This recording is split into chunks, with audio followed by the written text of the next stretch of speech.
اعوذ باللہ من الشیطان الرجیم بسم اللہ الرحمن الرحیم وَلَقَدْ أَرْسَلْنَا مِن قَبْلِكَ رُسُلًا إِلَىٰ قَوْمِهِمْ فَجَاءُوهُم بِالْبَيِّنَاتِ فَانْتَقَمْنَا مِنَ الَّذِينَ أَجْرَمُوا وَكَانَ حَقًّا عَلَيْنَا نَصْرُ الْمُؤْمِنِينَ آمنت باللہ صدق اللہ العظیم اللہم صلی علی سیدنا محمد وعلی آل سیدنا محمد وبارک وسلم۔ الحمدللہ اللہ کے فضل و کرم سے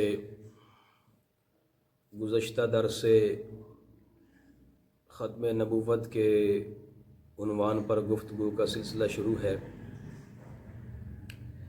وَلَقَدْ أَرْسَلْنَا مِن قَبْلِكَ رُسُلًا إِلَىٰ قَوْمِهِمْ۔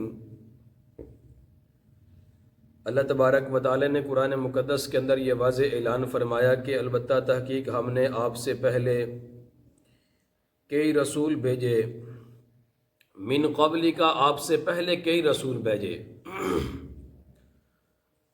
اور جب ہمارے آقا صلی اللہ علیہ وآلہ وسلم کائنات کے اندر تشریف لائے تو ختم نبوت کی مہر لے کر کے آئے۔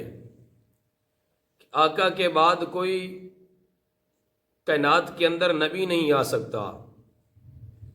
قیامت کی صبح تو ہو سکتی ہے لیکن پیغمبر صلی اللہ علیہ وآلہ وسلم کے بعد کوئی نبی نہیں آ سکتا۔ اللہ کے رسول نے بھی واضح اعلان فرما دیا انا خاتم النبیین لا نبی بعدی، کہ میں اللہ کا آخری پیغمبر ہوں، اللہ کا آخری نبی ہوں، میرے بعد کوئی نبی آنے والا نہیں ہے۔ اور اللہ کے رسول نے اپنی زندگی کے اندر ہی بتا دیا کہ میرے جانے کے بعد کئی کذاب آئیں گے، کئی بے ایمان آئیں گے جو نبوت کے عہدے پر ڈاکہ ڈالیں گے، لیکن ایمان والا ان کا مقابلہ کریں گے۔ ایمان والے بتائیں گے اب قیامت کی صبح تو ہو سکتی ہے لیکن کوئی نبی نہیں آ سکتا۔ اور صحابہ کرام نے پھر ختم نبوت پر پہرا دیا، ختم نبوت پر پہرا دے کر کے بتا دیا۔ ختم نبوت پر پھر ایسے پہرا دیا کہ صحابہ کرام رضوان اللہ تعالی علیہ مجمعین نے اپنی جانوں کا نذرانہ دیا لیکن ختم نبوت سے پیچھے نہ ہٹے۔ جب رسول اللہ صلی اللہ علیہ وآلہ وسلم کی ہوتے ہوئے کائنات میں تشریف فرما تھے تو یمامہ کے کذاب نے نبوت کا جھوٹا جب اعلان کیا، مسلمہ کذاب، اس نے بھی نبوت کا جھوٹا اعلان کیا کہ میں بھی اللہ کا نبی ہوں۔ اللہ کے رسول صلی اللہ علیہ وآلہ وسلم کو جب پتہ چلا کہ یمامہ کے کذاب نے نبوت کا جھوٹا اعلان کیا ہے، جھوٹا دعویٰ کیا ہے، تو اللہ کے رسول صلی اللہ علیہ وآلہ وسلم نے یمامہ کے کذاب کو خط لکھا اور حضرت غلام حبیب بن زید انصاری رضی اللہ تعالی عنہ کو اللہ کے رسول نے فرمایا کہ میرے صحابی یہ میرا خط لے جائیے اور یمامہ کے کذاب کے حوالے کیجیے۔ اب یہ رسول اللہ کا دیوانہ تھا، رسول اللہ کا پروانہ تھا، رسول اللہ کا صحابی ہے، اللہ کے پیغمبر پر اپنی جان قربان کرنے والا ہے۔ سبحان اللہ، اللہ کے پیغمبر پر اپنی جان کا نذرانہ دینے والا ہے۔ اب جب اللہ کے رسول نے یہ اعلان کیا کہ اے میرے صحابی میرا یہ خط لے کر کے یمامہ کے کذاب کی طرف جاؤ، تو صحابی رسول نے اللہ کے رسول کا خط لیا اور یمامہ کی طرف روانہ ہو گئے۔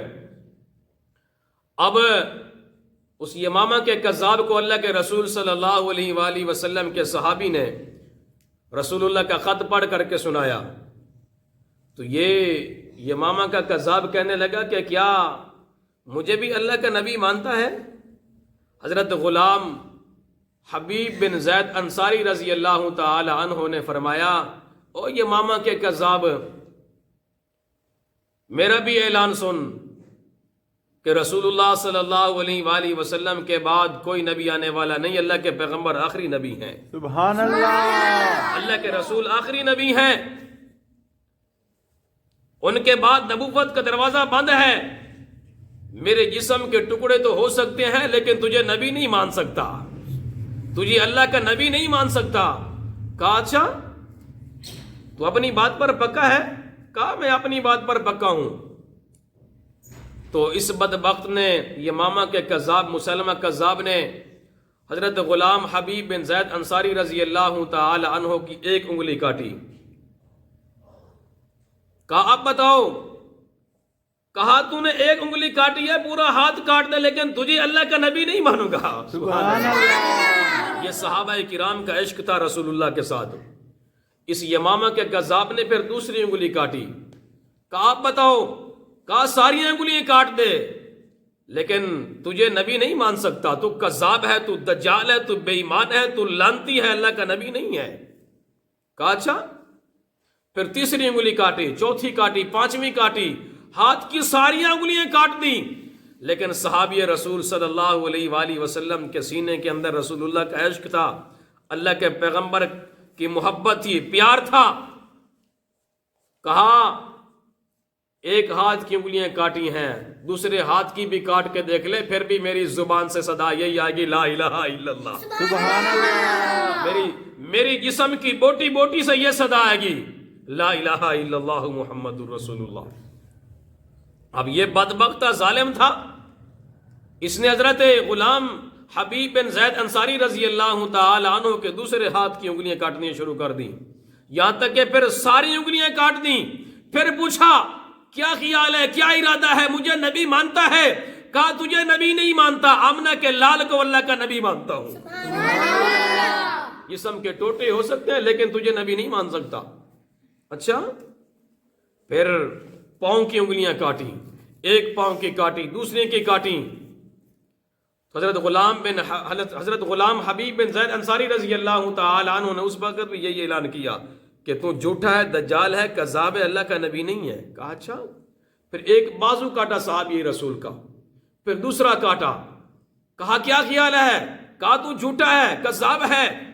پھر ایک ٹانگ کاٹی، دوسری ٹانگ کاٹی، یہاں تک کہ جسم کے ایک ایک اعضاء کو کاٹ دیا۔ اور حضرت غلام حبیب بن زید انصاری رضی اللہ تعالی عنہ نے شہادت کا جام تو پی لیا لیکن اس کذاب کو اللہ کا نبی نہ مانا۔ سبحان اللہ۔ صحابہ کرام نے ختم نبوت پر پہرا دیا، اور اللہ نے اپنے قرآن مقدس کے اندر بھی واضح اعلان فرما دیا، ما کان محمد ابا احد من رجالکم ولکن رسول اللہ وخاتم النبیین، کہ میرا محبوب ختم نبوت کی مہر لے کر کے آیا ہے، وخاتم النبیین، میرے محبوب محمد مصطفیٰ صلی اللہ علیہ وآلہ وسلم کے بعد کوئی نبی نہیں آ سکتا۔ جب قادیان کے دجال نے نبوت کا جھوٹا اعلان کیا نا، تو امیر شریعت سید عطا اللہ شاہ بخاری رحمۃ اللہ علیہ نے اپنے خطاب کے اندر یہ اعلان فرمایا، اگر میں اس وقت ہوتا تو میں قادیان کے دجال کی گردن اڑا دیتا، اسے چوک کے اندر لٹکا کر کے اس کی گردن اتارتا، کہ اس بے ایمان اور کذاب کو جرت کیسے ہوئی کہ وہ ختم نبوت پر ڈاکہ ڈالے۔ تو شاہ جی پر کیس ہو گیا، عدالت میں شاہ جی کی پیشی ہوئی، تو جج نے پوچھا امیر شریعت سید عطا اللہ شاہ بخاری رحمۃ اللہ علیہ سے کہ شاہ جی اتنے سخت جملے بولے ہیں آپ نے، اتنا سخت لہجہ اپنایا ہے، سخت جملے بولے ہیں؟ تو شاہ جی نے فرمایا اس وقت عدالت میں ایسا جملہ بولا کہ پوری عدالت میں لرزہ طاری ہو گیا۔ سبحان اللہ۔ وہ بھی سید خاندان سے تعلق رکھنے والا تھا، اصل سید تھا، جس کی رگوں کے اندر خاندان نبوت کا خون دوڑ رہا تھا۔ شاہ جی نے فرمایا او جج، تو نبوت کا اعلان کر کے دیکھ لے، تجھے اگر یقین نہیں آتا تو نبوت کا اعلان کر کے دیکھ، اگر اسی عدالت کے اندر تیری گردن عطا اللہ شاہ بخاری نہ اڑائے تو مجھے عطا اللہ شاہ بخاری نہ کہنا۔ سبحان اللہ۔ تجھے پتہ نہیں ہے ہم رسول اللہ کے عاشق ہیں، ہم ختم نبوت کے دیوانے ہیں، ہم ختم نبوت کے پروانے ہیں۔ اگر تجھے یقین نہیں آتا تو ابھی اعلان کر کے دیکھ، ابھی اسی عدالت کے اندر ہی تیری گردن نہ اڑاؤں تو مجھے عطاء اللہ بخاری نہ کہنا۔ یہ ختم نبوت کے پروانے ہیں۔ اور اسی طرح کتابوں کے اندر واقعہ موجود ہے، ایک علاقے میں لوہار تھا۔ کون تھا بھائی؟ لوہار تھا۔ تو وہ یہ ٹوکے چھریاں کو تیز کیا کرتا تھا۔ تو اس کے پاس ایک مرتد پہنچ گیا، بے ایمان پہنچ گیا، قادیانی پہنچ گیا۔ تو آپ کو پتا ہے کہ جو بے ایمان ہوتا ہے، جو غلیظ ہوتا ہے، اس کے اندر سے ایک گند نکلتا ہے، اس کے اندر سے غلاظت نکلتی ہے۔ تو یہ وہاں لوہار کے پاس پہنچا تو کہنے لگا بھائی یہ تو عام سا بندہ ہے، لیکن اسے کیا پتا تھا اگر کوئی آگ کی بھٹی پر بھی بیٹھا ہے، اس کے سینے کے اندر لا الہ الا اللہ کی محبت ہے، تو وہ بھی بتاتا ہے کہ میں محمد مصطفیٰ کا عاشق ہوں۔ اب وہ تو سمجھنے لگا کہ یہ تو ایسے عام سا بندہ ہے، تو وہ اونٹ پٹانگ سی باتیں کرنے لگا۔ اب یہ رسول اللہ کا عاشق تھا، یہ وہ کلہاڑی جو تیز کر رہا تھا نا، اس نے وہی کلہاڑی پکڑی اور اس دجال قادیانی مرتد کی گردن پر رکھی اور اسے زمین پر لٹا دیا۔ کہا او بے ایمان و بدبخت، ابھی نکال اس قادیان دجال کے بے ایمان کو گالیاں، جس کو تو نے نبی مانا ہوا ہے، جو مرزائیوں کا نبی ہے، مرتدوں کا، قادیان کا جو دجال گزرا ہے مرزا غلام احمد قادیانی، کہا نکال اس کو گالیاں، وگرنہ اسی کلہاڑی سے تیری گردن کے ٹوٹے کر دوں گا۔ اب جب اس کو پتہ چلا نا کہ اب تو میری خیر نہیں ہے، میری گردن پر تو کلہاڑی رکھی ہوئی ہے، اب اس نے جانب والا اس کو گالیاں نکالنی شروع کر دیں۔ وہ بے ایمان تھا، وہ دجال تھا، وہ کذاب تھا، وہ مرتد تھا، وہ حرامی تھا، جو اس کے منہ میں آیا اس نے گالیاں بکیں۔ اب یہ رسول اللہ صلی اللہ علیہ وآلہ وسلم کا عاشق یہ نیچے اترا، اس کے سینے پر چڑھا ہوا تھا، اس مرتد کے سینے پر نیچے اترا، کہا یہ کلہاڑی پکڑ، کلہاڑی اس کے حوالے کی اور فرمانے لگا یہ ختم نبوت کا پروانہ، رسول اللہ کا عاشق، رسول اللہ کا دیوانہ کہنے لگا